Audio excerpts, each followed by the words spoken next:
Good morning. It still is by a couple of minutes, and we are out here for the AFL Southeast Community Championships between the Frankston District Junior Football League and the Southeast Juniors here at Frankston Park. And what a lovely setup it is here. They've done so much work to this ground over the years, and we're really looking forward to the under-15 game here today.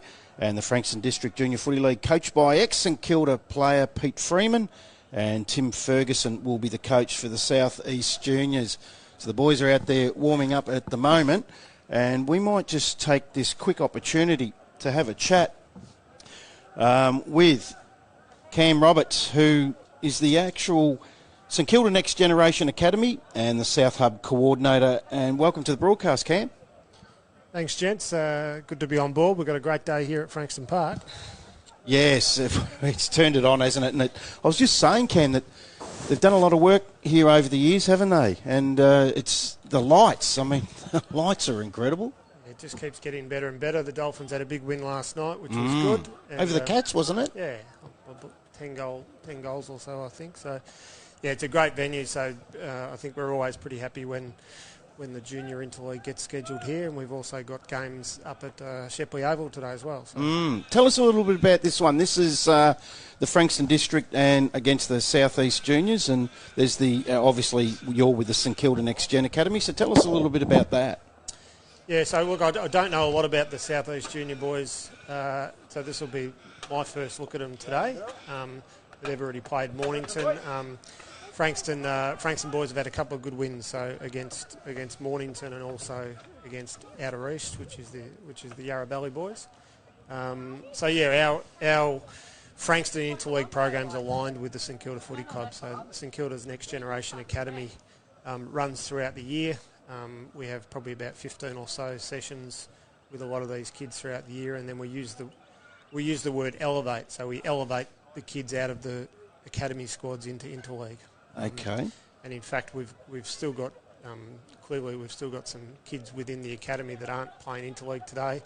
They play some Division 2 matches this week coming up. So with these, we were talking earlier that one of the players that I'm really looking forward to today is Noah Hibbins, that kicked 9 in round 2 of this. So is this round 3 of these championships? Yeah, that's right. So traditionally, this junior carnival has been played across the Queen's Birthday weekend solely. There's been a bit of a push over the last couple of years to play the third game within the school holidays rather than prior to the Queen's Birthday. So the other two of the regions, Outer East and Mornington, actually played on the Wednesday night prior to the Queen's Birthday. So they completed their 3 games Wednesday, Saturday, Monday, whereas the Frankston and South East games been pushed back to the holidays. There's a couple of reasons for that. It's the preference of the governing body, which is AFL South East, to not have the kids play 3 games within 6 days, and when you add in their club footy, I think it's something like 5 games in 20 days. So because of that, and also because of the difficulty in watching matches from a talent point of view at night, here we are on the holidays. So you're hoping that you're going to get a great day for it, which we've got, so that's good. Yeah, and that's what it's all about, isn't it? It enables these kids at 15 to just put their skills on show, and that's what it's about. I mean, back in the day when I was coming through these programs, there were taggers, Cam. Yeah. So it's none of that now, which is good. No, we certainly frown upon tagging, and look, it's not sort of occurring today so much, but in previous carnivals we've had the density ruling, which is used within the NAB competitions to try to structure some of the players in position. So the boys are starting to get underway. We're just about to get underway now. Cam, can you give us someone to look out for, who you think, say with the Frankston District side, who you're really looking forward to? Yeah, look, obviously you mentioned Hibbins Hargraves, who's a midfielder forward who kicked 9. We've got a few boys in the school boys that I'm sure you'll talk about. But, Seth Cleary's been a very good player, number 16 from the Rovers. He's another running machine. He's one of those schoolboys boys, so we'll have a look at him.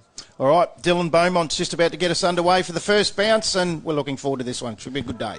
Thanks, Brad. Lovely to be here. Should be some high-quality footy on display as we're ready to go, and there is the throw and the tap immediately for the Southeast Juniors. But, again, they chain up the hands.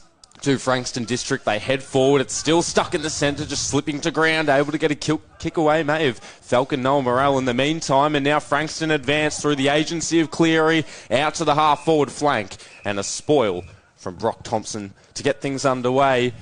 30 seconds in at half-forward. So we're 50 metres around from the Frankston goal. Ball comes in. The big fella there just gets it out over the back, and that's Granger's one of them that will ruck today as well. It flicks out now. This boy we're looking forward to just gets past him in Lovett.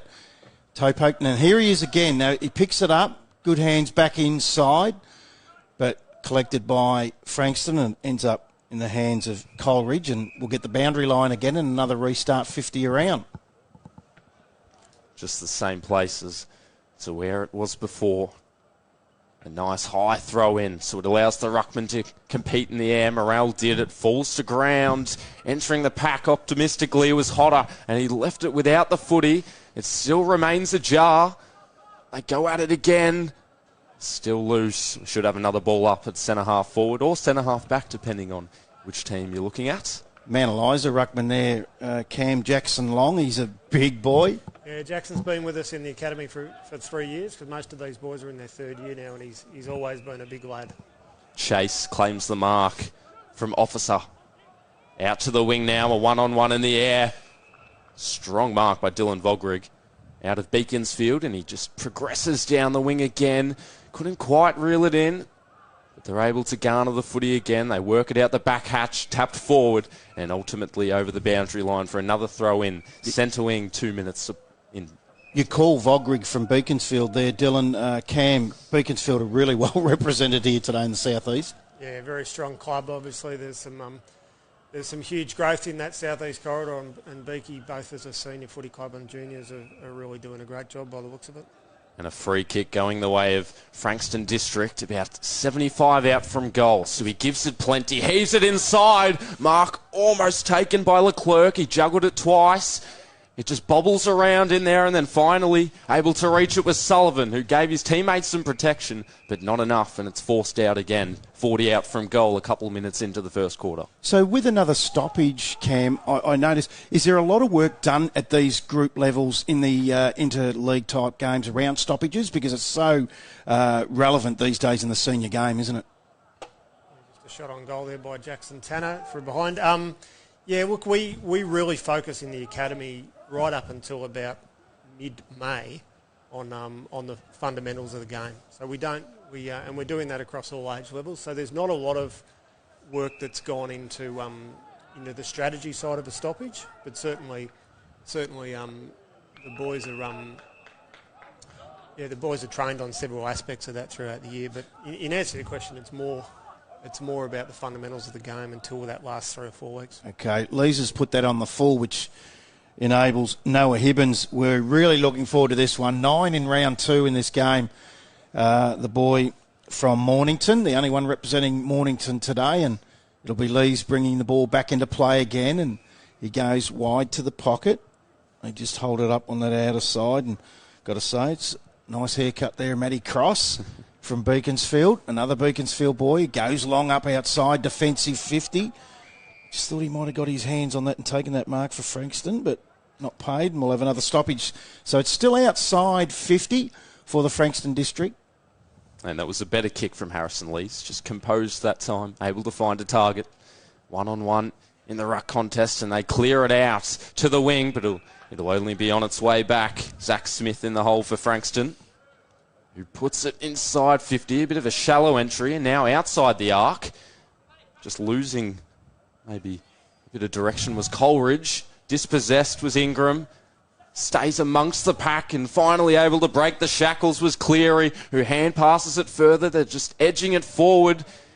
Inches closer, and again, another tackle at centre half forward. We'll have a ball up a couple minutes in fact, nearly 5, and it's 2 behinds to Frankston.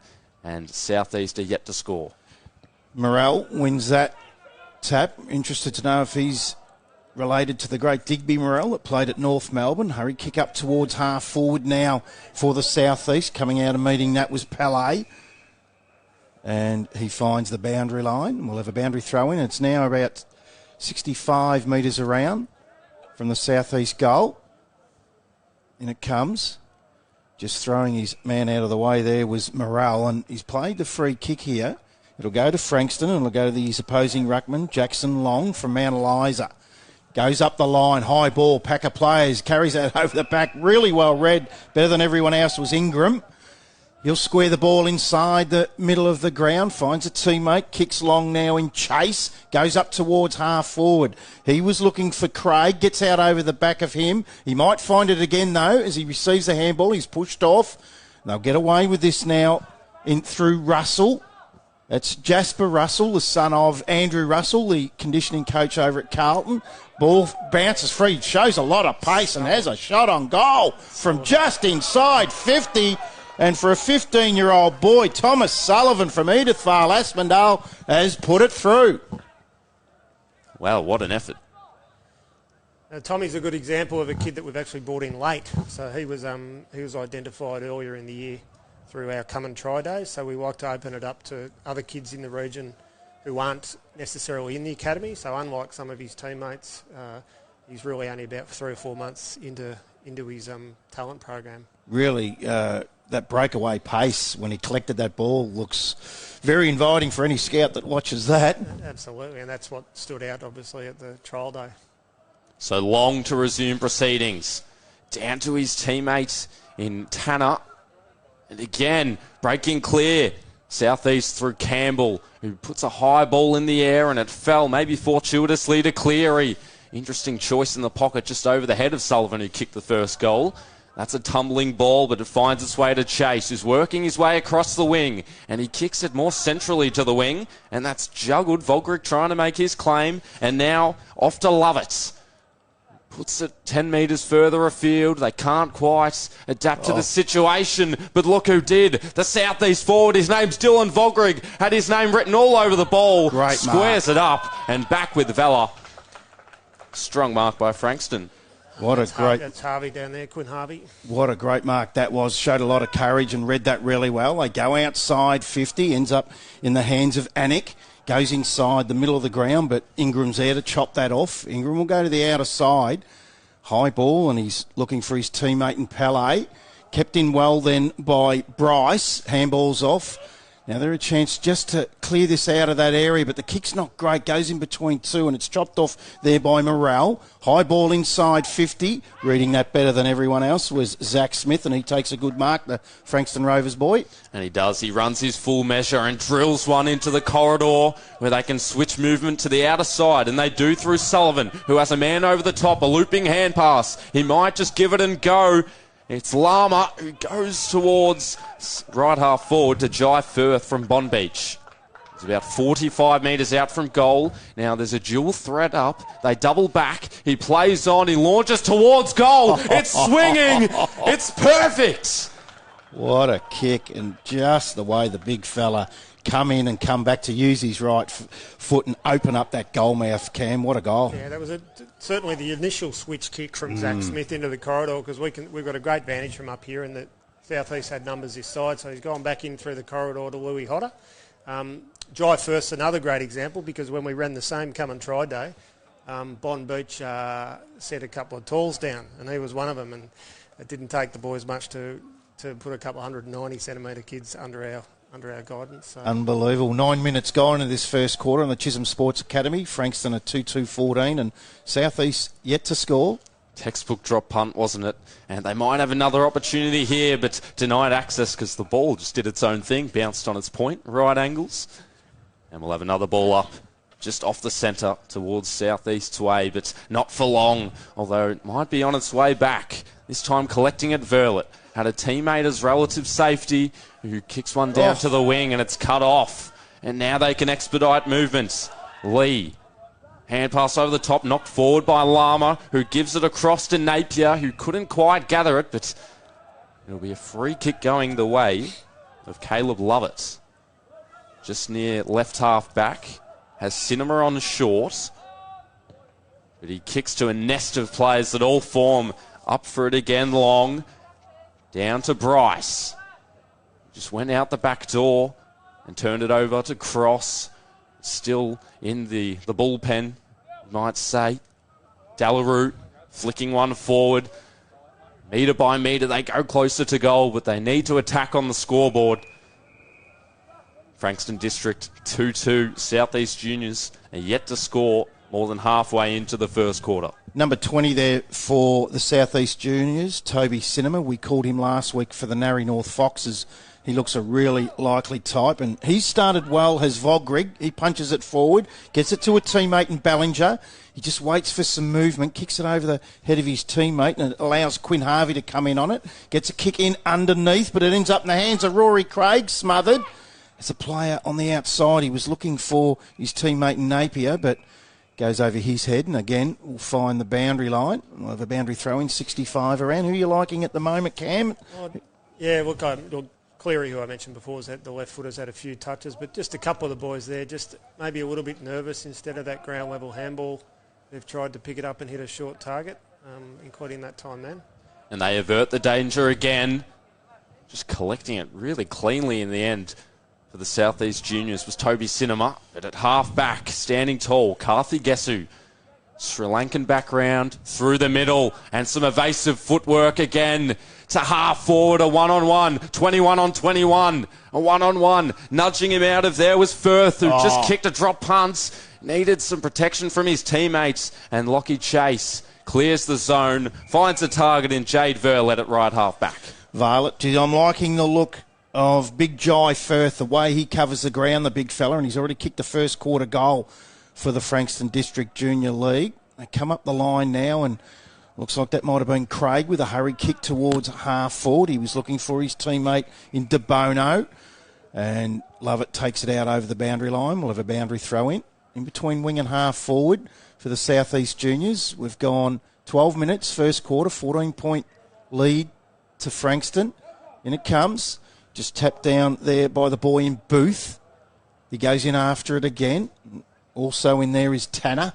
It comes out, and they're away. They'll go up towards centre half forward. Bit of a wrestle. Gee, he used the body well there. Was Leclerc. Strong. And then great kick, well-measured kick, just weighted that beautifully. And this is the boy I'm excited about right now, is Jai Firth, and he's going to get a crack at his second from 35 out. He looks really a good type, Cam. Well, the other good thing about this is Dad's about 6'4" or 5. He's still got growing. We've checked that out as well, so hopefully he might get a little bit taller again. But yeah, he's moving nicely. Number 5 for South East, definitely. He's in everything at the moment, Vogrig, isn't he? There's not much of him, but he's at the bottom of every pack at the moment. And he just swings that to the right side, Jai Firth. 1 of 4 from Bond Beach.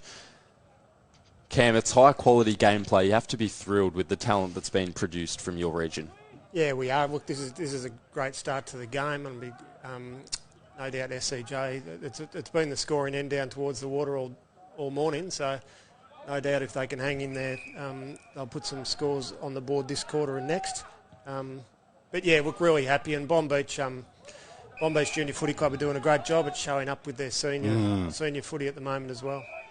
The Cinema takes the mark on centre wing position right in front of the Chisholm Sports Academy commentary box. Goes long, beautiful mark. Great kick too. I'm loving the way they weight their kicks. Varlet, he'll go inside. He sits that up. Coming out over the back. The umpire's pulled a free kick here.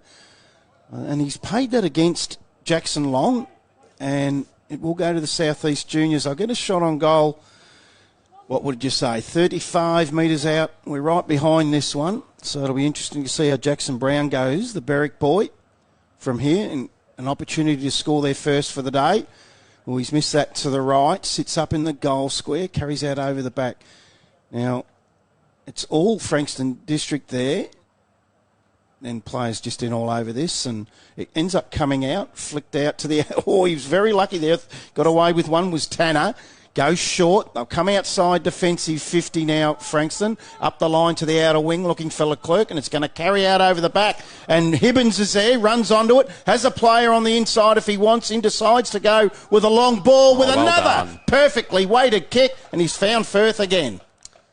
Cam. He's looking good Firth, isn't he? I mean, Hibbins perhaps should have given the handball over there, but he is a beautiful kick of the footy, so I think he's backed himself in, and in the end he's found... Firth, and he's spotted up Cleary. Wasn't too eager to shoot it from there, Jai Firth. He just missed one before, and he did the team thing, the unselfish movement to Seth Cleary out of the Frankston Rovers, just 1 of 3. And he's right in front, 30 metres out to give them a 21-point lead. It looked awkward off the boot, but it didn't matter. It adapted in the air. And what a start this is for the Frankston District. 3-3-21, and the Southeast Juniors are yet to score with just over 4 minutes to play in the first quarter. Yeah, Cam, I'm just liking the way that these boys position their leads. Their leading patterns are perfect, and then the way to kick to the leading pattern, sitting them in a better position to kick for goal. It's great stuff. Yeah, look, we do. We're lucky we've been able to access the full ground with the under-15 boys a lot this year, so they can do a lot of that full ground drill stuff. Granger's gone into the ruck for Frankston now. He gives it off to Cleary. Back to Granger, back to Cleary. Collects that beautifully. Then has a player on the outside in Bryce. He lowers his eyes and tries to hit up Sullivan, but that's chopped off. Comes back. It does it well again, was Cleary. Goes inside, but that's going to get chopped off from Southeast, and they'll be able to come out to the this side of the ground, and they'll look for Ballinger. And they do. Ballinger just dropped the mark, and happy to escort it out of bounds was Will Harridge. 3.5 to play in the first, and that was Patrick Ingram who took the mark again in defence. And it's been good, hasn't he? Liked what I've seen from him so far. 50 out from Frankston's goal. They just look to inflict pain on Southeast. Scrambled ball forward, mark taken by Palais. He's very good, Vogrig. He's and got Palais's a lot kick of it. Is extremely astray. It's out in the full, and Tom Strange will bring it back into play. Just in front of his teammates on the interchange bench. To the throng. Strong presentation from Hibbins. Again, who has a man in the pocket, but he looked centrally. Perfect lead, perfect kick, perfect execution from both of them, and another shot on goal for Frankston District coming up. This is an absolute joy to watch some of the skills, and I can see why Noah Hibbins kicked 9 in round 2 of these championships. Gee, presents well, Cam. It's a beautiful kick, and this is a good story. Archie Leclerc from Karen Pat, who's shooting for goal here. Hopefully he can kick it, which he has. And Leclerc drives it home.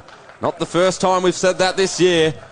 4 goals, 3 for Frankston District, and the Southeast Juniors are yet to score.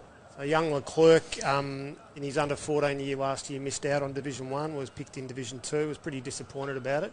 But he knew that he had to do a bit of work on his fitness, which he's done. So he's got himself a lot fitter, and here he is, centre forward in Div 1 a year later. So that's great. They get this sort of feedback. If there's something they're lacking, go away, work on this, and let's see you again. Yeah, look, he's your typical, he's a big kid. He's continuing to trim down as the years go on. He's going to be a big boy. But he's a beautiful lead up forward. Even last year, we could see that he had great hands, and he could read the game very well as a forward, which you can see already. Strong tackle from Verlet on Cleary. This time, stripped of it was Lease, and he was held without the ball. Taking advantage was Verlet, so he just sets up the framework with the kick. A little bit of a muffled ball forward.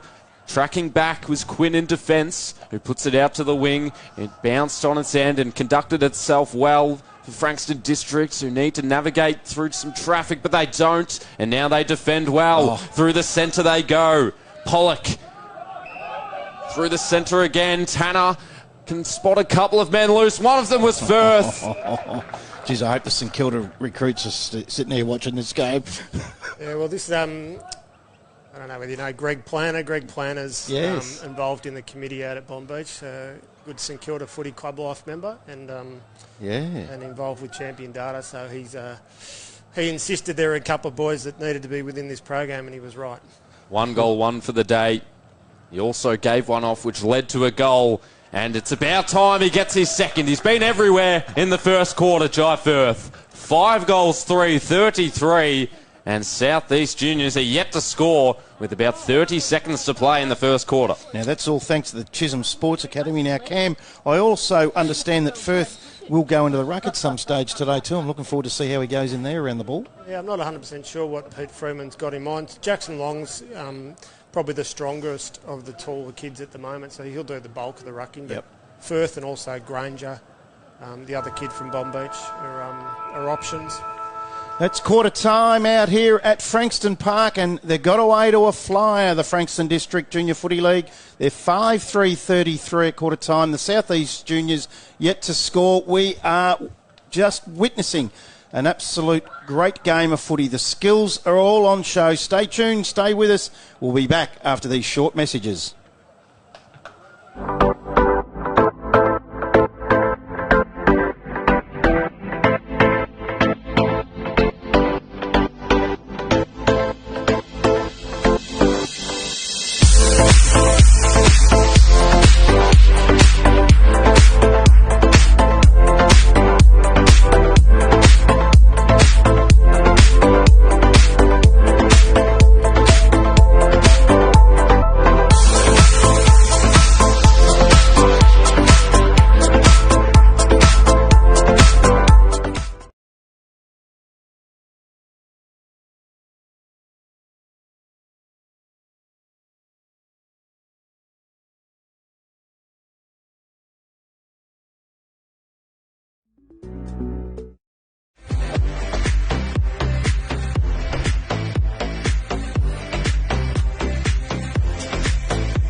Welcome back. We're just about to get underway for the second quarter in the AFL South East Community Championships under 15s. 5-3-33 Frankston and South East yet to score, but that right of screen has been the scoring end for most of the day.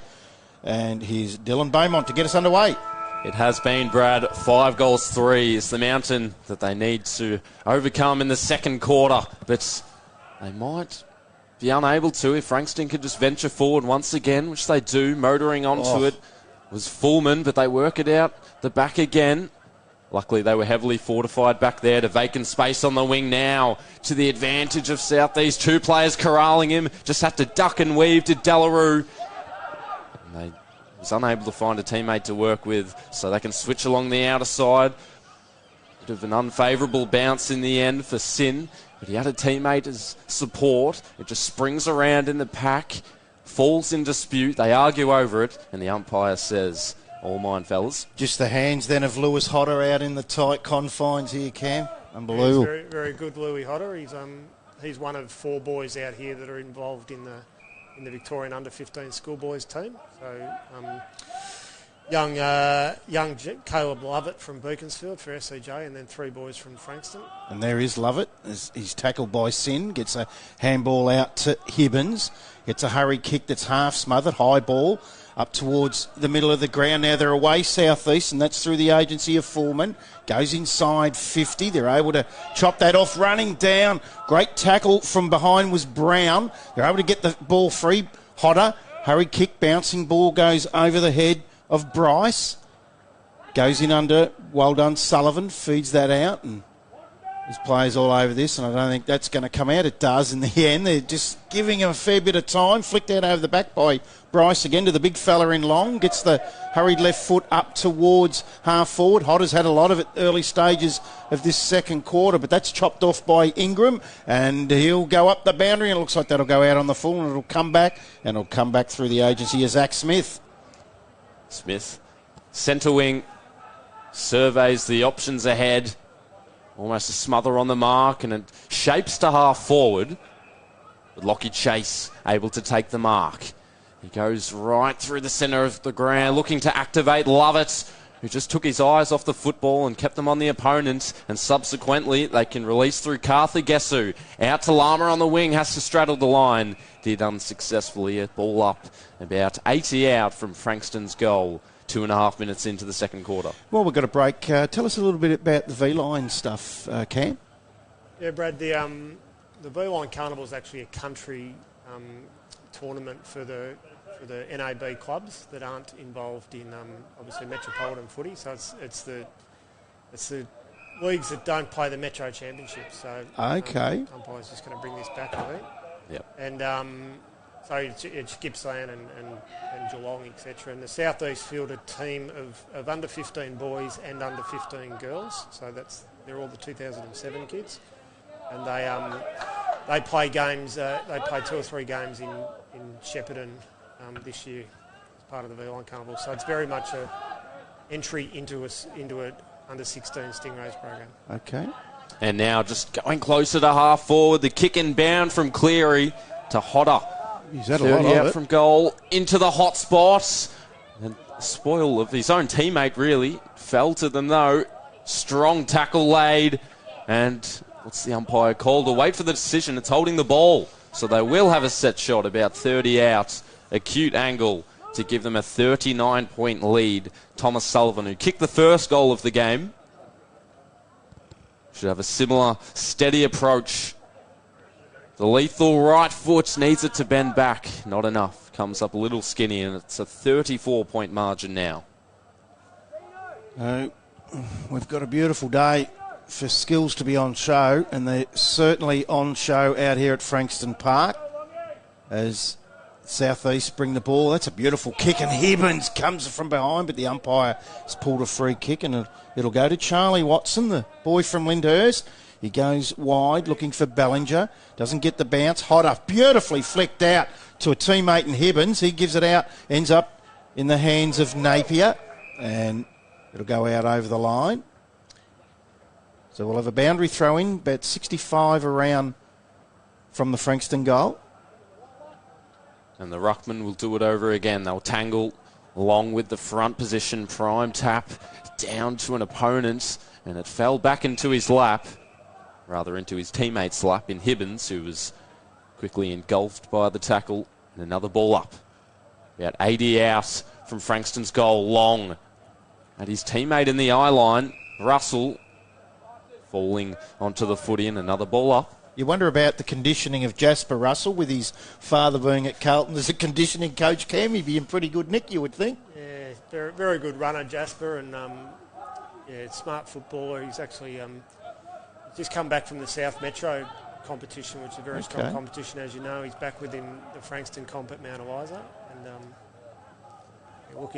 looking forward to. Certainly, he's one of the ones that you would hope to see involved in B-line later in the year. And your coach, Peter Freeman, would have a fair bit to do with Mount Eliza, I would imagine, down there? Yeah, he used to coach down there, Freezer. No, we're very, very lucky and very happy that he dedicates so much of his time just to the Saints Academy. He loves the Saints, having played there. Yeah. And I coached with him in Casey in 2005 as we were both development coaches, and what you just said was so spot on. The time he puts in is amazing. Cinema, quick transference. And again through the centre, they begin discussions to centre half forward, a 2v2. Loping after this and collecting it successfully was Granger, but he had an errant hand pass. He coughed it up, and a kick bouncing towards goal will give Southeast their first from Zach DeBono.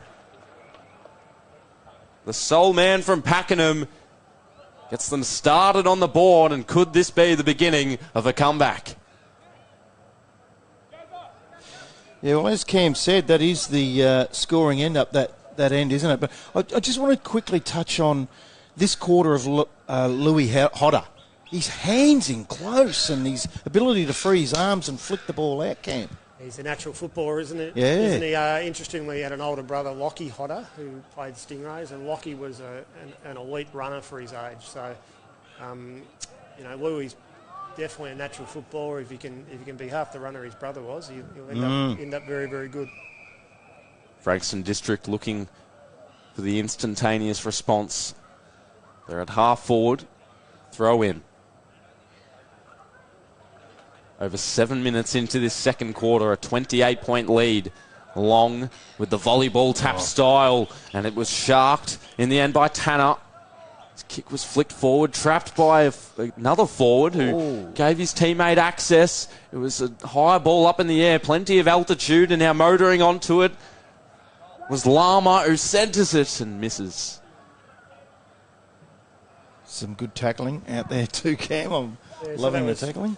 Roshan Lama. I've got to remember it's Roshan like the ocean. So Roshan Lama kicking the point there. But he's one of a few boys on both sides who would be next generation eligible for St Kilda or Melbourne, based on where they live. Yep. Which is Bond Beach. I'd say that'd be St Kilda, wouldn't it? Yeah, so he's one of ours, but there'll be a few with the Southeast Juniors. And and what that means is that they're from either an Asian, African or Indigenous background, and can be tied to that footy club until they're 18 if they're good enough. Love it. Love it being one of them. Smith just drills that to Leclerc. 50 out from goal. He plays it wide into the hands of Seth Cleary. He looks another likely type, this fella. He's already kicked one, and the leading patterns on there, 3 or 4 of the talls up forward are incredible, Cam. Yeah, first look very, very good, and obviously Leclerc we've spoken about, just looks like a natural forward. Yeah. Well, Cleary's been ubiquitous in this second quarter. It's a difficult angle for a left footer. He's given it plenty of distance on it. It stays around. They're flirting with danger at the moment of the defence, and now they'll have a chance to just bang it out of there, and they do. Dropped mark in the end by Craig, but I believe he used his hands illegally, and the free kick going in the way of Max Lee, who saw something he liked. Punched up in the air, plenty of fists flying, tapped down to Tanner. And now here is Lovett, centre half back. His kick was smothered, but he was persistent. Maybe too persistent and a little aggressive. Free kick, about 60 out from goal. Centre half forward. Tanner looked wide, lowered the eyes. And then out the back, a little slither of space. Shrugged off one and another. Removed all teammates from the equation. And in the end, The finish was probably the easiest part for Seth Cleary. Unbelievable. And I'll tell you what I did like then was the 1%er of Madison Sin able to smother that ball because Lovett was away, looked balanced, he was going to go outside, and just the ability to put his body across that and smother that ball, Madison Sin. Just the little things, isn't it? Those little things. And Cleary there, great goal, obviously, but he's a left footer, so he's finished that on his right just to top off a good game so far for him. He started really well, and that's what I was just saying. He's leading patterns. There's not much he hasn't got at the moment. He's a very good runner, Seth. He's one of a few of the boys that are at Rowville Academy. And now off the runway again, but Good tackle. yeah, holding the ball. And it negates the goal that was previously kicked by Southeast. So it's 41-6, and another opportunity beckons. And they'll take advantage of it. Right to the teeth of goal. Strong body use from De Bono, who kicked their only goal thus far. Hand pass over the top, and happy to see it out. Frankston District about 25 out from Southeast Juniors' goal. I think fair to say the Rays have probably been noticing young Vogrig so far as one of the better smalls out there on the ground. They must be doing something right up at Beaconsfield. There's a lot of them in there today, and they're all doing their job. As hurried kick forward by Vogrig, just on cue, smothered, comes out. Now Frankston just beautifully balanced the left foot, kicks it out to space for his teammate, and coming through hard then was Varlet, and the free kick will go. Looks like that might be Anik. Goes up the wing, high ball. Love it. Holds the front spot, nearly grabbed that. Good standing leap, and ends up in the hands of Granger, who gets a hurry kick inside the middle of the ground. It ends up in the hands of Campbell, gets a hurry kick up towards half forward. He was looking for Craig. He was met front on then and not paid against Cartagesu. Ends up in the hands of Lovett. Lovett is pinged for incorrect disposal. Tanner puts them inside 50 now, and right then he just lost it in the air. I think that was Pollock. He didn't know where it was, and coming back on it really quickly was Sullivan. Gets it inside looking for Leclerc. Comes back towards Sullivan. And again, just a number of players around this. We're seeing if anyone can bring that out. Chase has a go at it, and he finds a boundary line rugby league style try. And the umpire says you're not going to go anywhere, so I'll restart this just inside 50 for the Frankston District side. Slick hands from Dylan Vogrig back down here on the wing. And again, Verlet went in. His teammate kicked it off the ground, and they just pounced on the opponent in Russell. And just as Verlet was about to escape, the umpire calls for a ball up, about 60 out from Frankston District's goal. A large congregation of players around this footy. Verlet spilt it, went back for the second effort, gave it off to Lama, who fed it through. And now this is a high up and under, tossed up in the air. He said catch. No one was able to. Pele, he can just settle it down for a moment. A disciplined kick across and half back, but the bounce didn't oblige. And then making amends with Sin. Sleight of hand was picked off in the end. So Southeast with an opportunity. The numbers out the back just had to sit perfectly. And the finish was capitalised on. And they're able to kick their second. Zach De Bono has kicked both of them for Southeast. And it's 6-5 to 2 straight. The modern day player and the younger player, they're so good at that cam, that dribble ball. They know where it's going to bounce and bend back. It never looked like missing, did it? So he's been lively up there, De Bono, which is good. And they're just hanging in there. They're starting to win a bit more footy around the contest. So they're going to 6-5, 41 Frankston District. Southeast Juniors 2 straight 12. We're looks like 14 minutes gone nearly into this second quarter, thanks to the Chisholm Sports Academy. Both Vogrig and Lovett in this centre bounce. This is one they really need to win. Be interesting to watch this then, as the tap is won by Orzoi, but it's going to be Frankston that are going to take that away. They go inside 50. Coming out was Sullivan. Already kicked one today, and he gives it back to the boy that got it in there, and he's got that around 45 out. As Anik sits it up, high ball looking for Leclerc, nearly pulled it in one-handed, and diving in after it was Lees as well. They're going to get out of this through Lovett. Lovett onto the left foot, beautifully balanced. Boy gets it into the middle of the ground. Coming out hard and fast. Really well was Strange, the Bond Beach boy, but he's met as well. So it could come back really quickly here, and just a beautiful sidestep there from Vogrig. He has been terrific. High ball inside 50, but backing back and taking that mark was Lee. Been good late. Lee to the wing. The numbers were with Frankston, and they just evaporated around Hodder, who kicks inboard. Basketball bounce style worked perfectly, and now they can just speculate by hand, and they do. Hodder again works his way up the wing to half forward. Sullivan inside 50 with the defence. They can mop it up, and they do. 2-on-1 forming here. Standing tall, couldn't quite rope the mark in. Cinema to the outside. Verlet. DNA written all over, or DNA all over the footy. Held back illegally there was Delarue. Took advantage. Put it inside 50. Another dropped mark. So the danger is certainly intimidating for the Southeast Juniors at the moment. Couple of fumbles. Just like the way Delarue, though, trapped that ball with his hand and he was away. He got his arm held. His father played at Springvale on the old VFA and was a very good player coming out of Berwick, and Cross wins that for Southeast. Handballs on the outside. Trying to poke that off the ground was Foreman. That's smothered. Comes back in. Again, Vogrig. He's just knocked up getting possessions for the Southeast, and we'll have a bounce in between wing and half forward for Frankston. Comes out the back, and there he is again. Varlet's there. Dodges, gives it off to his teammate and tries to get the 1-2 from Orzoi, but taking it away now is Anik. Feeds it off to Cleary, who's been brilliant. High ball inside 50, and taking a really good mark, as that boy we were talking about before is Roshan Lama, and he'll have a shot from 40 out. Has he got the distance, Cam? Oh, he's a goal kicker. He's a natural goal kicker. It's going to take his best kick, I think, particularly kicking to that end. But really, really clever player. He's gone back on the Ben Brown run-up. And the left footer is coming in. He's directly in front. There's no wind to worry him. In fact, he's a right footer. Comes in, high ball, right to the goal mouth, and just off the hands in the end there of Firth, and we have a behind, and that'll take him on to 6-6-42. They lead Southeast 2 straight 12.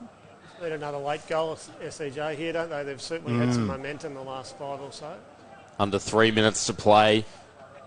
Love it. Rode out the tackle to a teammate on the outer side, and Cinema to centre half forward. Just obstructing the field of play in the end was Delarue. Plenty of tackles being laid and plenty of jumpers around the footy. Verlet, necessarily a attacker with pace. He was more on the defensive end, and now a one-on-one. But here is Verlet storming on through. Released the hand pass in time. Trickling towards the interchange benches. And they've got insurance out the back, so they load up again. Not a target really in mind, and out of bounds it goes. Again, Cleary just showing how he moves. Now, I don't know the height on him, but he looks like he'd be about that 178, 180. Yeah, no, he'd be over 180. So over? It's a bit hard to tell from up sometimes, here. But he's probably around about my height, about 184, 185. Wow. And he just covers the ground so well, and love it out to Cinema. Cinema takes a bounce. He's inside. Kick 4 last week for the Narry North Foxes. Goes inside 50 and just diving forward was the boy in Harwich, and DeBono's ended up picking it up, and he's got his third. Wow. Zach DeBono. He's got 3 for the quarter, all 3 of the Southeast, and as Cam Roberts rightly said, they need one just before half-time. Well, they got it. Good footy. He's been very lively up there this quarter, Zach DeBono. He's got the whole score, 3 straight 18. They trail Frankston District 6-6-42, and we've gone nearly 19 minutes into this second quarter. They're just hanging around, aren't they now, Southeast Juniors? 9 less scoring shots, and it's just a 4-goal game. That's what you want to see. Yeah. It's 12 shots to 3, but you want the boys to be challenged, and they've certainly challenged a bit this quarter, which is good. Cinema applying the pressure and then gathering the football. Almost withstood a couple. Got the hand pass out as he raised the arms, and now at half back, cleaning up with Smith to the wing. A one-on-one, and now another few players entering the scene. Still maintaining possession. Cleary. He's gone about 30 metres. Can't pick it up, but he allowed his teammate to, who has a man laterally. Steady goes to centre half forward. Keeping it alive they are. Nice smother from Verlet. Gives the Shepherd off to Vogrig, who navigates through congestion. 20 seconds to play. Numbers need to fall here for Southeast. Here is De Bono, maybe an unusual habitat. Too far out to score, so he just props it up on the left. One-on-one, but camped underneath. Beautifully was the defence, and that should see out the second quarter. That was really well done. Maxie Lee again. He's done that about 3 times today. And he got the kick out to his mate in Sin, and the siren beats them. So at half time here at Frankston Park, Frankston District Juniors 6-6-42. They lead the Southeast Juniors 3 straight 18. Goal kickers for Frankston. It's 2 to Firth, 2 to Cleary, singles to Sullivan and Leclerc. And for the Southeast Juniors, all 3 kicked by 1 player, and all in that quarter was Zach De Bono.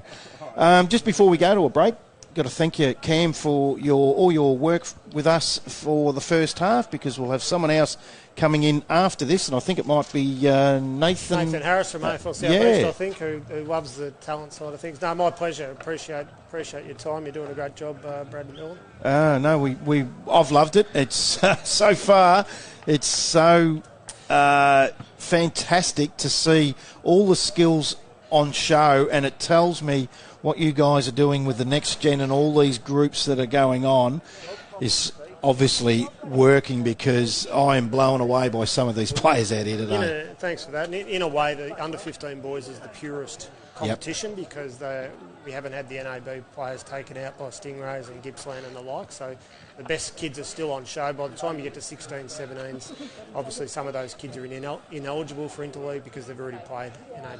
So. One last question before we let you go. What is the next step for these guys here, this 15? Are they looking like the Stingrays type setup under 16s for next from this? So they're getting looked at today. They're getting looked at by the Rays today, and the Gippsland might have some people here as well potentially, but they won't be invited in until after that V1 series. So they go back to club footy after Interleague. Yep. We'll watch them all again during the finals, and then they'll be part of an invitation. You can perhaps ask Nathan Harris, who runs that program, about then coming in, being part of the V1 Carnival in September. Yep. And then the Stingrays will pick their under-16s out of that predominantly. Well, you're all doing a fantastic job, and it's all on show here today. Thanks for your time. Appreciate it. And we look forward to the second half. We'll be back here at Frankston Park, all thanks to the Chisholm Sports Academy, after these short messages.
Welcome back to Frankston Park, where we're just about to get underway for the third quarter out here in the AFL Southeast Community Championships, where Frankston Districts at half-time was 6-6-42, and a better quarter then from the AFL Southeast, where they kicked 3 straight goals, all from the boot of Zach DeBono.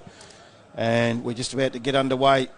And what has been a fantastic half, we're just talking about it off air, of football, and we're hoping, and I'm sure it will be, the second will be just as good, as our man Dylan Beaumont will get us underway for the third quarter. Thanks, Brad. It's a 24-point lead, the way of Frankston, and they're going towards the scoring end and immediately out of the middle, but disarmed, and as a result, it's holding the ball. They did have a little opportunity, but it was shut down. And now Palais. There's a man on short. He uses him. It's Rory Craig. He's had a couple of touches today.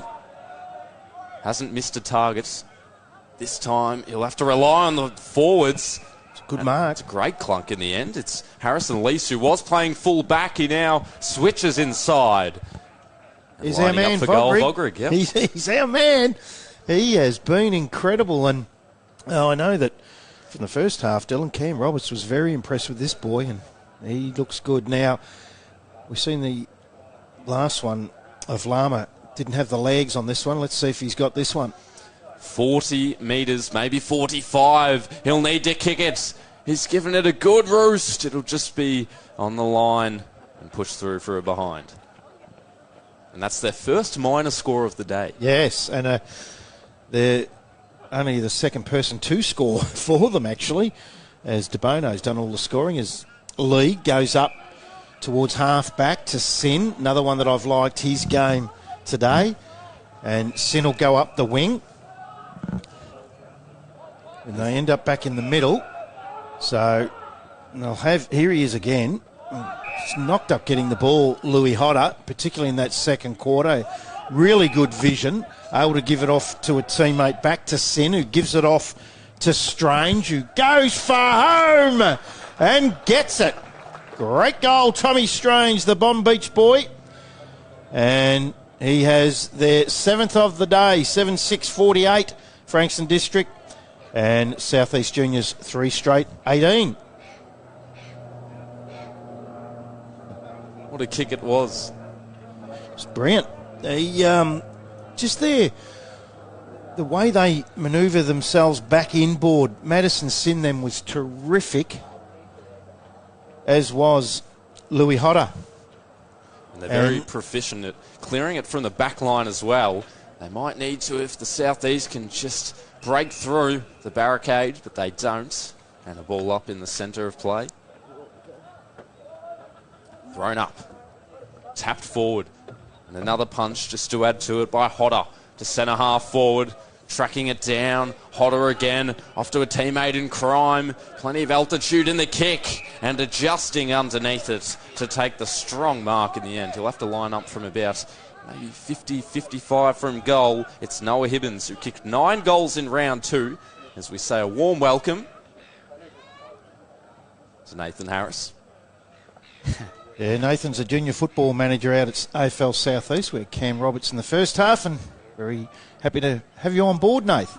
Thank you, Brad. Thank you, Dylan. Yeah, it's good to be here, and I think we've been very blessed with the weather down at Frankston. What a facility, and certainly the weather's been very kind to us. So on the back of that, we've seen some really good displayed over the course of the day. I have not stopped about it, Nathan. The skills on show today, and I did say at half-time off air, I'm keeping these lists because in 3 or 4 years' time I'm going to hear some of these names further down the line, I would imagine. Yeah, absolutely. Good shapes, good sizes. So, I mean, in the box next to us, a couple over, there's a large contingency of the Stingray coaches, sort of really earmarking and seeing where the talent's at in the region. But, yeah, certainly today, on a nice day, I think the pleasing thing is the coaches are coaching the right way, which is to keep it open and to allow these kids to showcase their strengths and to play certainly on instinct as opposed to over-coaching. And I think the best thing is just seeing that ball get off the straight, changing angles and allowing these kids to, express who they are, but also make mistakes, and mistakes are okay because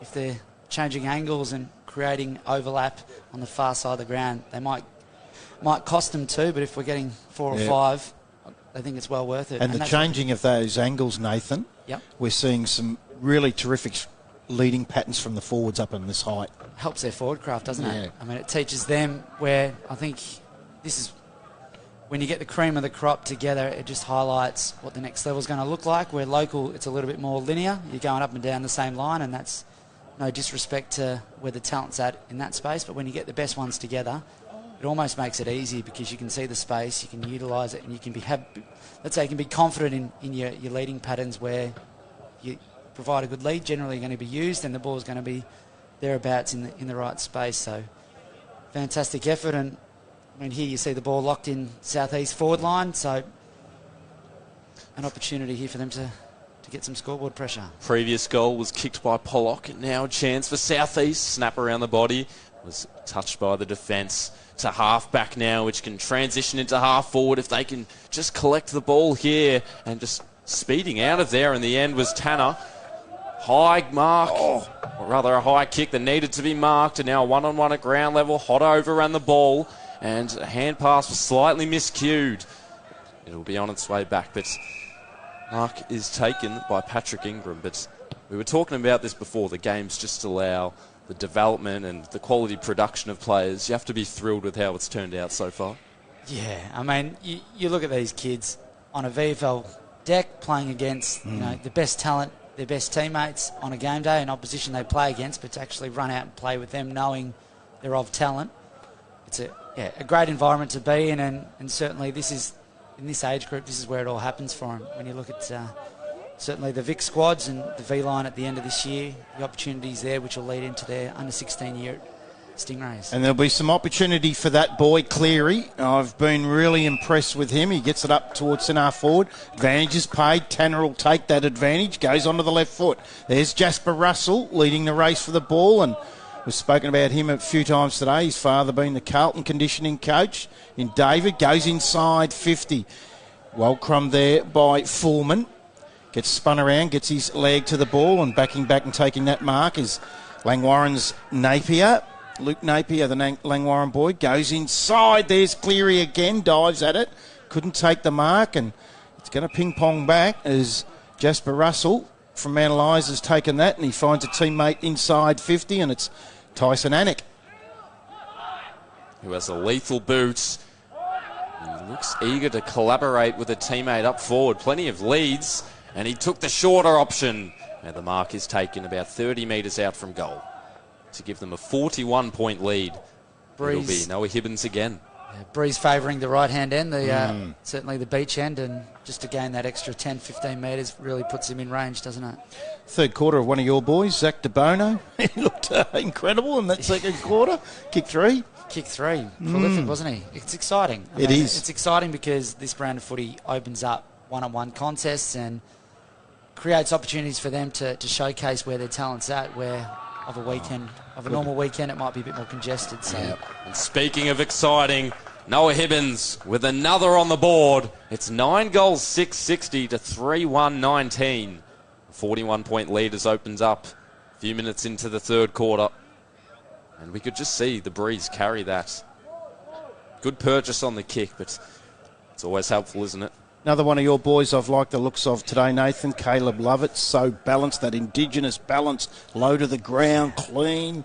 Just fluid, Oh. isn't it? On his left leg, he's got a beautiful left foot as well, and really good player, really good quality kid as well. And again, fumble was critical in the moment, but in the end it's picked up by Tanner, who moves it to the wing. Wandering kick to centre half forward with no one built around it. Ooh. A bit of a Interesting Nearly a tap throw. in the end. It won't matter because it'll be on its way back out of defence. It was borderline, wasn't it? Bit of volleyball. Yeah. Definitely Volleyball ambiguous. spike. That was big Hibbins again. Certainly ambiguous as they move it across to half back. Oh, good and mark. leading out for the mark was Josiah Fullman. And he's happy to give his team or his opponent a little bit of lip after. Now, where does he elect to kick? He's got short options everywhere. He'll just gain some territory. 30 metres down the line. Good mark, Hibbins again. Hibbins, again, just putting his imprint on the game, and now he wheels around onto the right. Saw a teammates up further, and now they have to make do, but it's a strong tackle, and he's rewarded. Brock Thompson.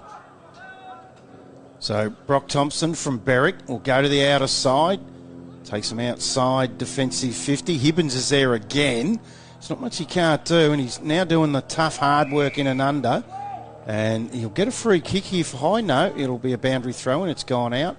Certainly suiting Hibbins that long switch down the line to him, isn't it? So there's been a couple of opportunities where South East could have lowered their eyes and taken that sort of 10-15 metre kick off the line to then get it over his head, but to Hibbins' credit, he's in the right spot and has been able to get on the end of it. And there is Lovett that we spoke about earlier and gets out onto that beautiful left foot that Nathan Harris spoke of. High ball ends up in the hands of Lama, gets a hurried kick forward. He's looking for the big fella in Leclerc, gets a shocking bounce, and that just enables Fullman to find the boundary line. The other thing I haven't seen today so far is the screw round the corner kick that every kid loves doing these days. I haven't seen it. Yeah. Have not seen it. Traditional. Maybe it's traditional coaches. Yes. Maybe the coaches Pete Freeman would be, Yeah, backing their kicking craft and their technique work, which they've done a lot of fundamental work on. So I like it. Nothing wrong with a bit of old school at times, is there? Yep. Campbell was pressed in defence and he kicks it to an opponent in Luke Napier. 60 out from goal. Maybe the old-fashioned torpedo? No. Well-weighted kick, and in the end, Hibbins again asserting his dominance.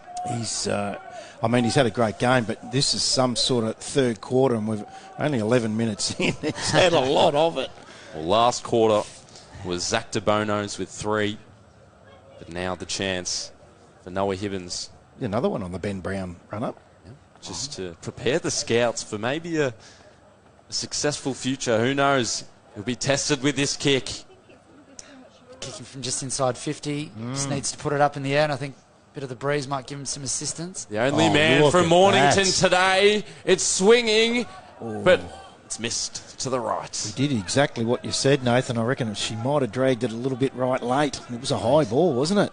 Umpire was there doing his bit, getting his dancing shoes on, but moved late. Now, from full back, it's not Harrison Lease. He's transitioned up the ground. So we can see him floating around this pack, but another opportunity forward, dropped mark. Bit of a precarious handball back into the thick of things, and another ball up about 20 out from Frankston District's goal. They hold a 42-point lead with just over 8 minutes to play in the third quarter. So it comes out, quick kick forward from Hodder, had a magnificent second quarter. He's trying to claim the mark was Cinema, not paid. Ends up in the hands of Sullivan. He's got one today in that first quarter. Ends up now to Leclerc, who has a snap at goal, but misses to the right.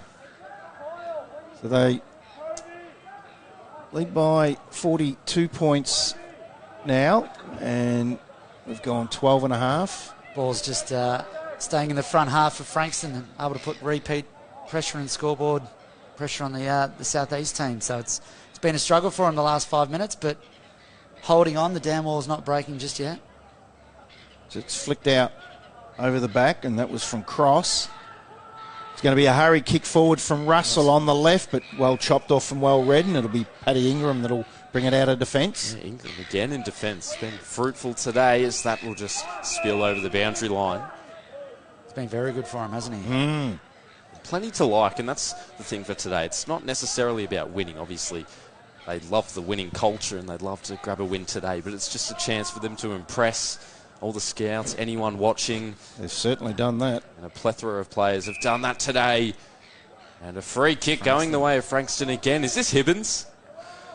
Well, it looks to be Noah Hibbins. If DeBono had a great second quarter and was the king, this bloke's had that same thing in the third for Frankston District, hasn't he? Well, Noah Hibbins, he'll look to make amends. He just missed one off to the right. It was from the opposite side. Similar angle. Missed one from here before. He's already kicked 1 goal this quarter. He's taken 4 marks to give the Frankston District side a 48-point lead. That is fundamentally sound. Not a worry at all. He read that off the last kick. He knew that win was left to right. He knew what he was doing, didn't he? Yeah. Had it set up beautifully. Yeah. Left post, straight over the umpire's head. Fantastic. Beautiful. Well, you don't kick 9 goals in a game for no reason, do you? No. Certainly got an understanding of where your strengths are at, and certainly his marking capabilities provides him those opportunities, but also some of the work he was able to do on the back of his pressure's been able to get him some access as well. Speaking of which, I interviewed Peter Hudson yesterday, talking of goal kickers and 9. He told me about the day he kicked 16, and what an amazing, not only footballer, probably I went down as saying the nicest person I've ever met in football, Peter Hudson, yesterday. Absolute freak. It'll be Russell again. Do you reckon you'll ever see a power forward kicking multiple double-digit goals again in an AFL game? He reckons yes. I asked him that question, and he reckons there'll still be more 100-goal kickers in the game, but he said it's the only part of the game that has not improved is kicking for goal. Well, I think when you look at what the AFL has done, some of the rule changes, they want to put speed on the ball. Yeah. And by putting speed on the ball means these athletes are now being forced to run further than they ever have before, and on the back of the system that's required to be played at that level in terms of forwards, they're every bit needing to get up D70 from the opposition goal and then expect to get back. And you think they're kicking more fatigue now? Yeah, I think so. Certainly from that lens. I mean, the requirements of them being a part of that team defence means they're getting up, and the requirements are trying to get back. And on the back of that, some fundamental stuff that can always get tidied up on, but they're running further than they ever have. Yeah. That's no doubts on that. Waiting at the mercy of the bounce, Sin, who lodges one to centre half forward, juggled, collected, snapped around the body, a one-on-one. Good body use from both of them. And now a 1-on-2, but that is perfect defence in the end.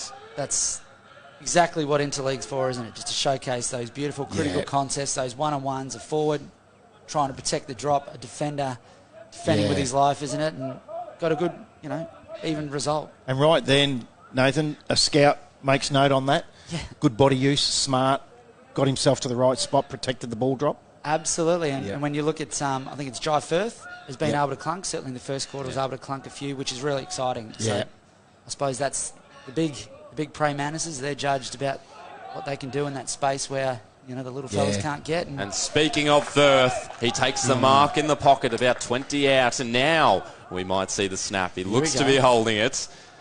Laterally facing the goal, snapping around the body, and he's missed. Oh, Peter Hudson doesn't like it.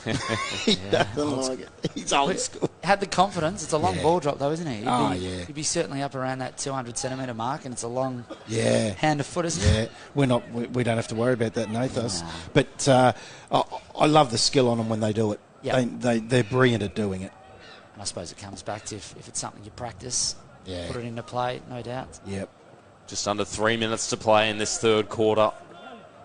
Makeshift hand pass, but he gets it back. The 1-2 through the centre. Watch out. Unable to dismiss his opponents, and it's holding the ball.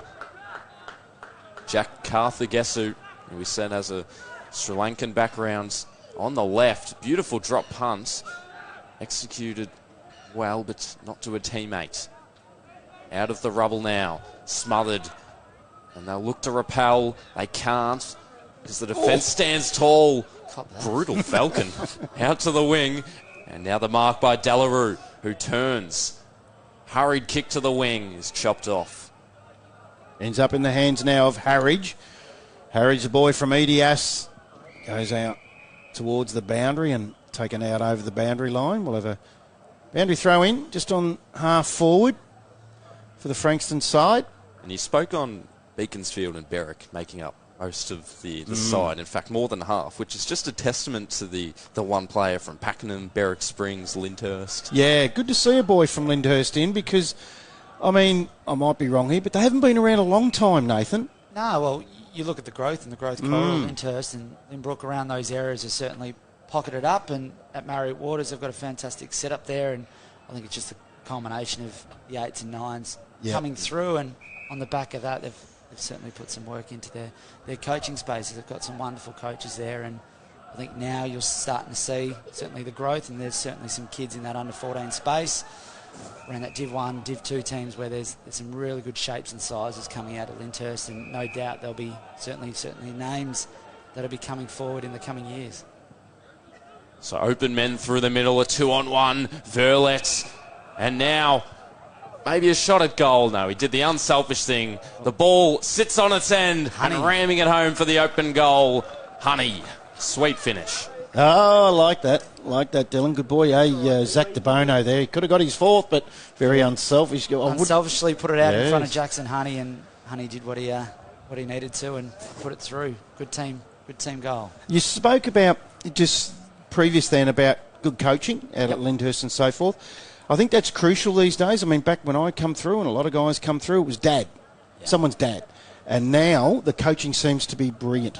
Yeah, well, there's certainly opportunity. I know COVID's probably stalled what the AFL in terms of AFL Victoria and certainly some of the programs they were able to put in place.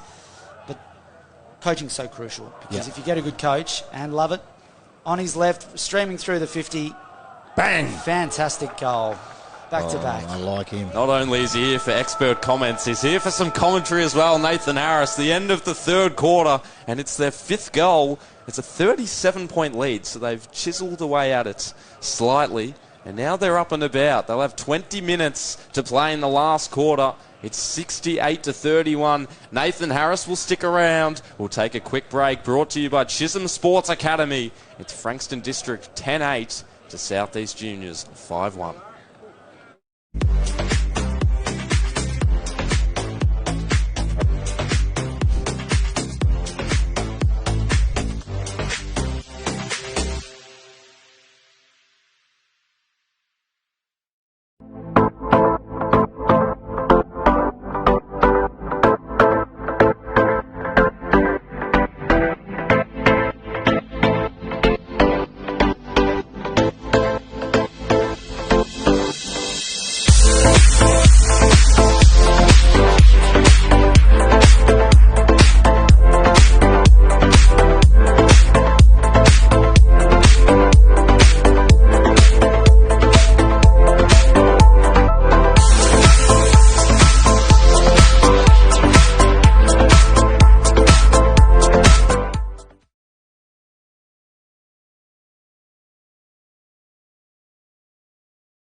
Welcome back to Frankston Park at three-quarter time. Frankston District's 10-8-68 lead. The Southeast Juniors 5-1-31 in what can only be said has been an unbelievable game to watch. The skills on show has been terrific. We've been joined by Cam Roberts in the first half, Nathan Harris in that third quarter, and now joining us on the mic is John Mole, the assistant coach, out at the Stingrays under-18 competition, which has been a great year. Welcome, John. Thanks, James. Thanks for having me. Just got some special effects going there in the background. Hey, John, what we haven't touched on is With, say, the under-18s program now, you're out here looking. What are you guys looking for here? Are we looking at movement, leading patterns, the way they go about their job, all that sort of thing? Well, with the 15s boys here, the next sort of progression on through them is through the futures, which is basically a squad that'll come in towards the end of this year. And do some training sessions with us, and from there we finalise the squads as the future 17-year-olds for the following year. So in terms of skill set, I suppose it's obviously impact on the game, basic fundamentals really. You'll tend to find the boys that impact the game the most have a good basic fundamentals. So not so much leading patterns and so forth, don't get too technical about it. Probably first and foremost is its impact on the game. And habits. Yeah, correct. Yeah, definitely habits. Such as midfielders, running, keeping their width. Defensive running is a big thing for these young athletes. So it's a mix of things, obviously. Obviously, you can impact the scoreboard. That helps as well. We won't ask you who have you liked, because that's not fair on anyone, so we won't ask you that. But there's a lot we've liked, don't worry. Yeah. I will ask, what's the process for you? So obviously with the Stingrays, they train a few times a week, and then would you have to organise everything in between? Or twice a week usually. No different to a normal club. Yep. Usually we have the whole squad in for a Tuesday. At the moment we've got the 17s, 18s, and probably half a dozen to 10, 16-year-olds joining us. So the 16s games next. There's probably 10, 12 boys from that group in our futures group. Yep. So they'll join us during the week as well. And then obviously name a squad usually Tuesday night for the final 26 to come in on a Thursday. So no different to a normal club. I've got to say, and I'm old school, and a lot of people say, football's not what it used to be. I'm watching this, and football is a long way ahead of what it was when I played. I'm telling you, it's very good. Yeah, definitely. I think the skills, and the last 12, 18 months for this group of boys, and all the boys in the Interleague programs at the moment, has been tough because of the lack of football, I suppose. So that's probably where we like to get involved. I was involved with SEJ 14s just to get that information and dialogue going through, just so they start hearing those common themes and things like that. Stick with us, because there are a couple of questions I'd love to ask you as we just watch Vogrig, who's been super today, Dylan. He has, as he kicks to the half-forward flank. Parked underneath. There's Noah Hibbins, who's been everywhere today. He's played a bit of forward in that third quarter especially, and they look to have assigned him with a defensive role this quarter, so we'll see how he plays as Smith switches play to the outer wing. A one-on-one front position, and brute strength enabled Tanner to take the mark. Been good. To half forward. A little bit of a faulty kick because the defence held up well as it bounces along the ground, and they work it out to the big ruckman who looks inside 50, and that is a midfield kick. Yeah, Pollock got one in the third, didn't he? He's another likely type up forward. They're forward zones, and this is the one that I've loved all day, is Cleary. How he's running patterns and where he goes. He's, for a 15-year-old boy, he's just smart. He obviously got the end of a nice one there, had the space to work in, but I'll touch on what you spoke about there with Hibbins. Obviously, I've moved him back now, so that's a good coaching move to bring that development into him. Obviously, he can impact forward, but now it's about learning how to play back as well. Yeah, as Seth Cleary has worked that wondrously, he just adapted to the wind, and it swings through for another goal. A 43-point lead has opened up on the Chisholm Sports Academy scoreboard. You speak about Hibbins going back and teaching that role, and no better than Pete Freeman to let him know, he was a tough, hard backman, old Pete. And Freezer's good like that. And I spoke about that earlier with Nathan and Cam, that he's the right guy for this sort of project. Yeah, agreed. It's good to see things like that being done at this sort of level. As we spoke about, boys can impact through the mids and forwards and things like that. He's probably never played half-back in his career, so to move back down there, especially at this level as well, it'll test him a little bit. So it's good education, and that's what they'll look at a higher level as well. Can he play forward? Can he play mid? Can he play back? Yep. Gone are the days of sitting in a back pocket. Yes. And the crumbing forward's back, John. I love it. Yeah, the pressure forward, no better than probably Cody Waitman, the next Stingray. Yes. He's going quite well at the moment. So yeah, that's obviously a very specialist role, and it's good to see, isn't it? It's good to see. Is. Nice, exciting. climbing the step ladder up for the ruck. Southeast Junior, Honey, who's kicked 1 goal today, and now Lovett was waiting for the football to just fall into his lap, and now they interchange through hands. That kick was, well, the player was disrupted in the moment as he released the kick, and now falling onto the back of Vogrig. Illegally was long. Vogrig to peruse the field ahead of him. To centre half forward, Lovett has the sit, but parachuting in! Hibbins couldn't quite, and I think Southeast Junior players come off second best, but in the end, Sullivan indulges in one bounce, kicks to centre half forward. Mark taken, play on, they've got numbers out the back, a goal is inevitable, and finally it is kicked. Swift ball movement from end to end, and a 49-point lead for Frankston District, but we hope, I believe, is it Lovis that's come off second best there? It was an almighty thump from Noah Hibbins, but he is back up on his feet. Which is good. Yeah, Madison Sin kicking that goal in the end, and he's been good today as well, but is there anything that Hibbins cannot do? He got very, very high right then. John, that's a good trait, I would imagine. I don't know. You know, it's obviously good attacking the football. The ball was there to be won, and what was good to see, I think he actually fisted that forward instead of going for the mark, so he played the percentage as well. He had that had the look of a particular Bulldog forward, Aaron Norton, leap then that looked very much like, I'm not putting the kid under pressure, but gee, he jumped like him. Connotation to his name. Yeah, it's good to see him attacking the air, isn't it? And another ball up, 65 out from goal. Tenacious tackle by Vogrig and Fullman. Both just latched onto the opponent there. Another tap forward. Hand pass out the back and looking to free up some space was Cleary, who gives it out, and a bit of an indiscriminate hand pass in the end from Coleridge. Lovett, who's back up on his feet.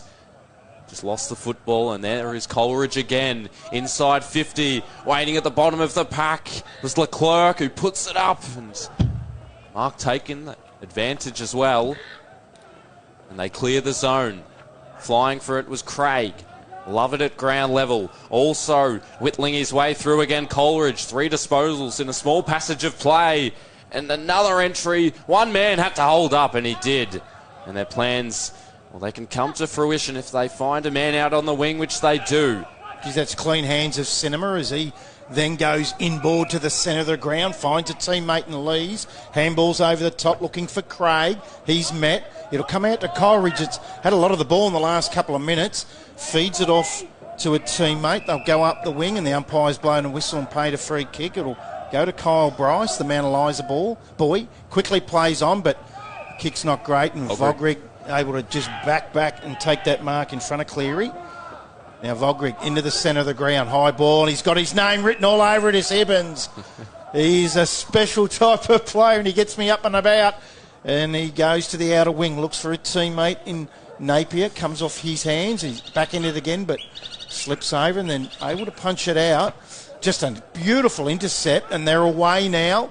Hurried kick inside 50, but just ill-directed in the end. And Carriage will take the mark and clear for Frankston. And he does exactly that. Strong presentation from Strange. And a good kick as well. Had an acquaintance in Leclerc at the wing.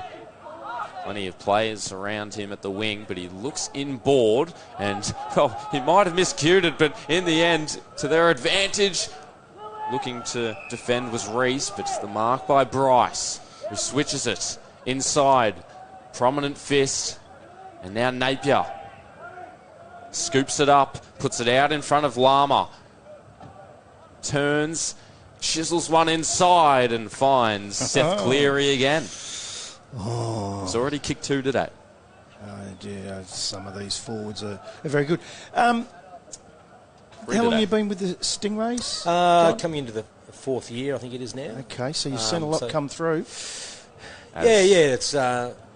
Cleary just hits the woodwork. Like everything with COVID, it's been a bit of a challenge over the last 12, 18 months. But now the boys are back playing, and we've had a pretty positive year to date. It's been good. Enjoy it. It's good to see the boys not only develop as footballers, but develop as young men as well. I think that's the key, isn't it, at the end of the day? A lot of them don't go on, but it's good to watch them still do whatever they want to do and see how they develop as people. There's plenty of pathways now, obviously with Frankston and out of Casey as well. Yep. So you're right. The percentage that get drafted is in. Yeah. I think last year we had 5 or 6, which is a good year for a COVID year as well. So, but you're right. It's good to see them find different pathways through the VFL or be like football as well, and that's fine. It's a lot of commitment, a lot of time, a lot of effort, and which becomes life skill. Correct. In anything that they do. Yes, that's correct. Yeah. And the parents, it's a big commitment on the parents also with travel and training. We've got a couple of boys that come up from Rye twice a week, and plus travel and so forth. So, just you're right. Day, lots of travel, playing day. It can be, yes. Wow. And now emerging again, Hibbins coughed it up. Mark taken by Orzoy. Plenty of red jumpers surrounding this footy. Strong body use. And now running into the open goal. Ingram has been in defence all day. And he makes his impact felt on the forward end there. Kicks a well-deserving goal. I just love seeing smart players that used his body to lead that boy over the ball. He knew it was going to carry over the back if he could just get rid of him. And then his turning speed to get onto the bouncing ball was impressive. John? Good forward craft, and obviously the forward coach at the Stingrays, and that's perfect craft there. Just unbalanced his opponent, got in that one with some nice skill, which is good to see. And speaking of small forwards, I reckon we had, in my biased opinion, we had the best ever come through Stingrays in Stevie Milne. Yes, you're probably right there. And obviously his pathway was a lot different as well. He went through category rookies and Essendon reserves. So that's just shows that the hard work can pay off. Persevere. It's all about perseverance. It sure is. Persevering there with the second effort was Morrell. And here he is again. To centre half forward. Hibbins said the name plenty of times today. As he just kicks one out to the wing. Maybe he's a centre half back. I'm trying to work out what he is. He can do everything. Versatile. Get him in the ruck, Freezer. I want to have a look at him in the ruck. Strange. Centre wing with Morrell on the mark. Certainly wasn't a peculiar kick. Into long. Strange 50. Again running by. Was it 50? A whistle was blown. He called 50, And it will be. Yeah, Jackson Long should be having a shot. It was against Shearer. In fact, it's going the other way, so it'll be Verlet at right half back. I'm confused. Signals his teammates to go up to the wing. A big pack forms. Just went through the fingertips of Ingram out of his grasp and licking it up by hand. Cartha Gessu, and likewise was Hibbins. Scrambles one forward and out of bounds it goes. So before the Stingrays, John, where were you? Played my senior footy and was involved with Roval for a long period of time. Coached through there with some 19s and through the seniors. Then I've got 4 kids of my own, so it's pretty busy with their sport, etc. And then sort of went back into coaching with Berwick. A couple of seasons there with Stuart Kemperman, and so a bit of a pathway. I coached Roval early to mid-90s. Did you really? To late 90s. I had 8 years at Roval. Okay, right. And coached one of the boys' fathers, Rory Craig, that's playing today, Mark Craig. Yes, Mark. I played last year with Mark, so I very coached quick. With the 14s. Really? Yes. There you go. Small world. So small world, yes. And Nick Cox, the coach at Stingrays, had some time at Roval as well. Yeah, so we were fortunate enough to play a little bit of footy together, and we have a couple of premierships, so we're quite lucky in that sense. With Paul Minot. With Paul Minot, yes. With Trent now playing here at Frankston as well. Yes, so yes. It's a small world, football. It is. It is. Good club, Roval. Love my time there. Yeah, and doing quite well this year. They're top of the ladder in Premier Division. So, yeah. They only lost the one game, I see. Yeah, to the bottom side too, I think. Yeah. And that's a great competition as we see our man again, Dylan. Hibbins surfing the pack. Able to rake it in and pinpoint ball for Napier. He looks ahead, just pacing forward. Mark was dropped in the end. They could still work this forward. There was 3 players just tackling The one defender in Jackson Brown from Berwick. Just trying to think if, because Hibbins is from Mornington, whether ex-Frankston boy is still running, Simon Goosey running the program out there at Mornington. I can't remember if he's still the senior coach. I think he went back there. Yeah. Right. Yep. Yeah, so I'll be ringing him about this kid. He's a ripping cinema. He was really good last week for the Foxes. He's gang tackled there and ends up fed out to the hands of Ballinger. Gets a hurry kick up towards the forward line. That's going to beat Carthagesu out over the boundary line. We'll have a boundary throw in inside 50, probably about 35 metres around from the southeast goal. Shallow throw in and comes to the front, hurry kick forward, and it'll end up in the hands of Cinema. From what I've seen last week, he'll get around onto this left on the wide arc and go close here. And he's looking around, and there he goes on that arc, a la Buddy Franklin, but she's an inside-out mongrel torpedo punt, I reckon. Oh, no. Got a toe poke, but it was already over, and it'll be a behind. Goal umpire was just struggling with position there. The ball almost hit him a couple of times. So just under 6 minutes to play. 12-10-82 to 6-2-38 from fullback. And now to Strange. 1 of 4 from Bond Beach. Been productive today, to say the least. He chips one to Napier.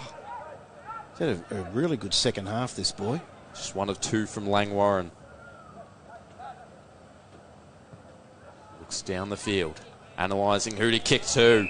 Towering effort from Tanner, who turns and hastily moves it on to Smith. Another one of their tools that's been really good. Zach Smith, the boy from Frankston Rovers. Smith popped a bump afterwards and didn't afraid to give it to him. And now getting out of there, but further upfield. Defence holding up. Inoperative kick, and Coleridge on the left. Hurled forward. To clear, he's probably too far out to score this time. Just under 5 minutes to play, but he loads up on the left boot, and with the wind, it carries to full forward. Mark was dropped, and the umpire has spotted a free kick going the way of Frankston. Yeah. There you go. So Harvey Pollock, who's kicked one today. It's just 1 of 2 from the Frankston Dolphins alongside Jack Carthagesu to give them a 50-point margin. They've had 14 more scoring shots and 15 as of now. But the contact wasn't incredible off the boot, and it's through for a behind. So as an assistant coach of the Stingrays and matchday forward line coach, is that your pure role, or do you look at recruiting? I mean, you're here today. Do you do any of that? Yeah, so my role amongst a couple of others as well is working with the futures. So there's myself and Lee Stewart. Yep. So Lee's obviously the back assistant coach at the Stingrays. So we work together along with a couple of other coaches, Marty Bonnet and Alex Benson, work with the futures, the under 16s as well. So it's a bit of a buy role, I suppose. You work both. So yeah, it's probably with COVID and so forth, the staff on the ground's a little bit thinner than what it used to be. But I think it's really important, especially after this last couple of years, that the boys get the same type of message coming through from their bottom age years to their top age years, so they get a clear understanding of what the program looks like, the language used, the type of player we play, which is... Is it a goal? It will be his 4th. Zach DeBono undoubtedly has had the most impact in the forward line, and he kicks his 4th. I reckon he might be in John's notebook. Zach DeBono, he's got 4 forward line coach, and he's got himself 4 in the second half. Might be at Pakenham, so I'm a bit too far out for us. Okay. Gippsland boy in the end. Well, he may be. Maybe. There is a bit of a border there, so no doubt Scotty Hilton will be here. Not Scotty Hilton. The boys from Gippsland will be here. I was out at the Vic Metro games out at Werribee just recently, and I was quite surprised to see some Stingrays boys in Vic Country. That's changed from my time. Well, as long as I've known, it's always been Big Country. So there's 8 Metro, 8 Country. Okay. So I think that's the way it's spread out, and obviously with the Stingrays stretching down out to Pakenham or Officer, and then also down to Sereno, it's probably classed as a country region. But I think that's how they've balanced it up with the 8 and 8. Yep. That's my understanding of it. So, because you've got a boy down there that I played with his father, Frangalis. Yes, Sam. Played with Gary. How's Sam going? Yeah, Sam's tracking along okay. Hold on for a moment. Here he is again. He's kicked his 5th to Bono. Wow. He's done well, the boy. So, yeah, Sam's obviously come off in his bottom age. He played as a 16-year-old last year as well, so he's still understanding the impact he can have on games and how to do that. But, Sam's tracking along quite well. And Gary, see Gary around. Yes. Quite a bit. I was only talking to Gary recently about some things, and he was a great player. And poor old Gary, he only ever played in one premiership and was under 13s, and he got to Dandenong in the end in the VFA and missed their premiership in 91 with a shoulder injury. He was one of the most unluckiest. Very similar to the boy at Hunter Clark at St Kilda at the moment. I don't know if I know anyone that's got a more unlucky record right now with injury. Alex Johnson for Sydney back in the day as well. Too, the knees, yes. Taking it out of the ruck, but then hand passing to an opponent. It's long in the ends, and they might have an opportunity. There's 45 seconds left. It's a 33-point lead. They'll look to claim one more. A scrap in the middle, barging on through was Anik, and a ball up just above 30 seconds now. As we say, a major thank you to everyone that has joined us today. Lee Stewart, Nathan Harris, and of course John Moll, who's still with us for the last 23 seconds. High ball to mark. Cam Roberts in that first half was very good too, and it just gave us, John, it gave us some real insight to these kids, and I think any youngsters that 13, 12, 11 and are watching this broadcast, it gives them some sort of indication if they really want to go on what they've got to do, and I would imagine discipline is number one or right up there. Oh, no doubt. I mean, the kids are, that come through the program are generally pretty good kids anyway, through their parents, etc. So, we have a bit of a no rat bags policy. Yes, it's was that the old Paul Roos policy? I think he was too when he got to Sydney. It's just part of the Stingrays culture. Obviously, driven through Nick. Yep. And I don't think they can afford to be honest, with the amount of work they have to put in, the dedication they're going to show. It's a good program to be involved in. It obviously reaches far and wide, and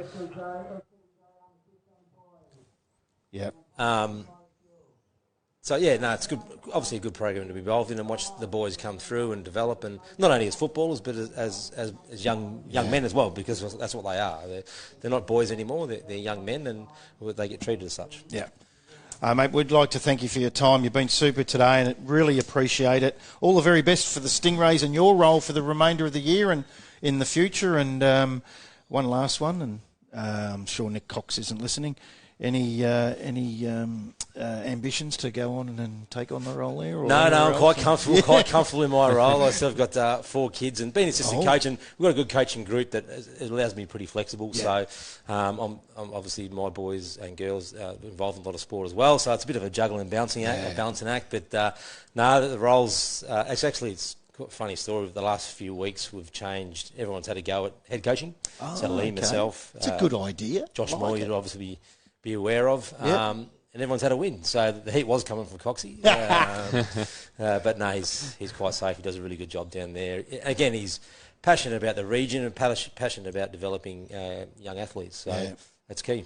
Well, you're doing a mighty job, because the footballers that we're seeing coming through right now through the under-18 NAB Cup, nearly said the old TAC Cup, the NAB League is super, so you're all doing a mighty job, and the Stingrays are going along very nicely. Thanks, Jansen. Thanks for the support. I think this is a really great thing to be able to live stream this out, where people aren't able to get it, allowed to have a watch it and watch these young men go and enjoy what they want to do. So it's really beneficial for them, and I think you do a great job for doing that. And I log on every now and then and watch when you're calling the local games and things like that, have a bit of a watch and see what's going on. So, you're doing a super job, and well done.